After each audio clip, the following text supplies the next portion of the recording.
Hey guys, today I want to talk to you about mindful eating. What is mindful eating and 7 ways that we can incorporate it into our lives? Now, most of us, myself included, have at one point or currently struggle with emotional and mindless eating. We get caught up in eating to socialize, to relieve stress, to feel better, as well as to satisfy our cravings.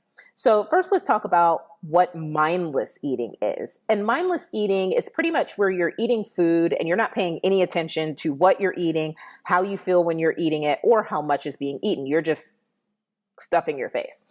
And the tricky thing with food is that it's something that's absolutely necessary, but of course that can be easily abused and as a way to cover up our emotions and to just bury it in food. So it becomes like what's eating you, literally. Just think about how early we start to get shaped by food and comfort food. So our first birthday party, what did our parents do for us? They bought us cake, and it was so cool, the cake with all this icing, and we're putting it in our face and smearing it all over the place.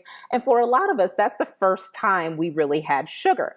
And our pupils will dilate, even if we don't know it. Our pupils dilate, things are firing in our head. Our brain is like, dang, that was good.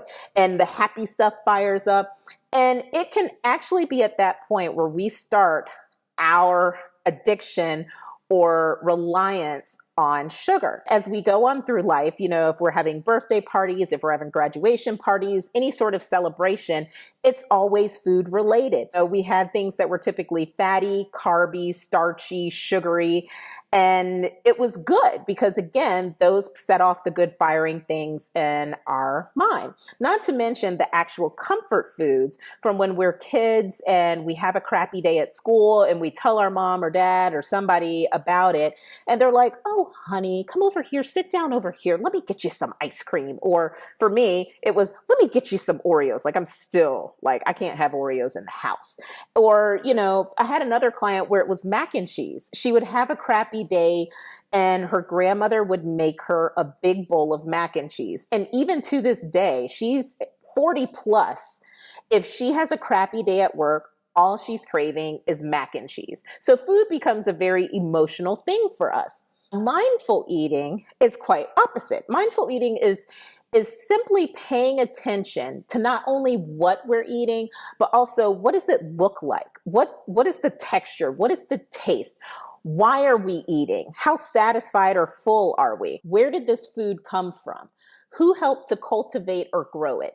Did anything have to suffer? How do you do this whole mindful eating thing? First thing you have to do is check your emotions before you even consider eating, okay?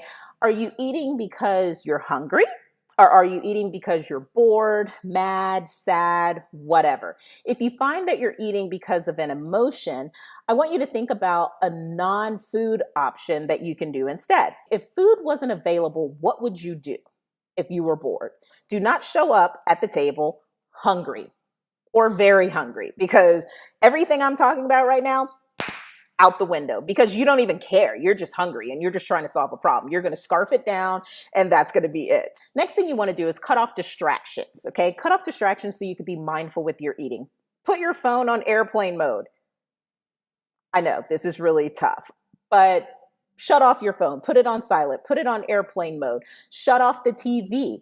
So, maybe have some music going on in the background, but that's about it. Like you want to create a spot and an environment to enjoy your meals. Next thing you want to do is create ambiance. Ambiance. The best thing about going out to restaurants, yeah, sometimes it's the food, but even when the food is crappy, it's just kind of like the whole environment and ambiance of being there. So make eating your meals like a thing. Make it a fun thing to do.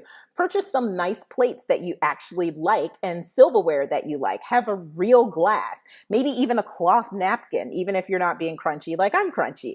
But make it an experience for you. When you put food on your plate, put it in a way to where it looks appealing and appetizing. Next up, take a moment to express gratitude. even if you don't have to go into like a full-on 3-minute prayer and preaching and all of that stuff if you don't want to, or if you don't identify yourself as religious. Okay, so just test drive just expressing simple gratitude for all people and things involved to make this meal and ingredients possible for you to consume. Just that little bit makes you appreciate the food that much more. Next thing, eat slowly.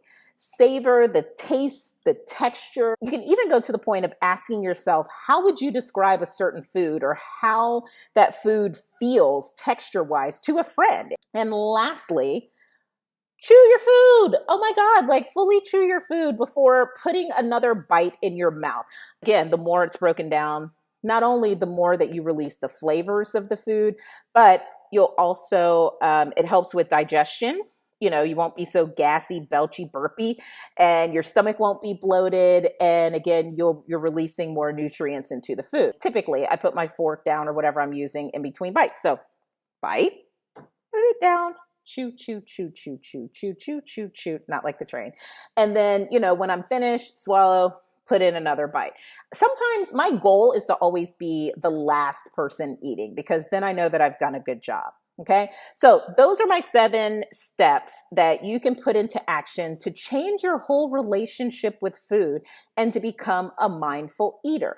Remember the benefits there, you know, weight loss because you've slowed down, decrease in bloating, decrease in gassiness from both ends, and also just appreciating your food more. You feel healthier, you are healthier because you're releasing more nutrients. If you have any questions, let me know. I am going to be putting together like a PDF or something like that in the very near future so that you can see these steps in action. If you have any questions, comments, leave below. Share with someone who you want to share this whole experience of mindful eating with.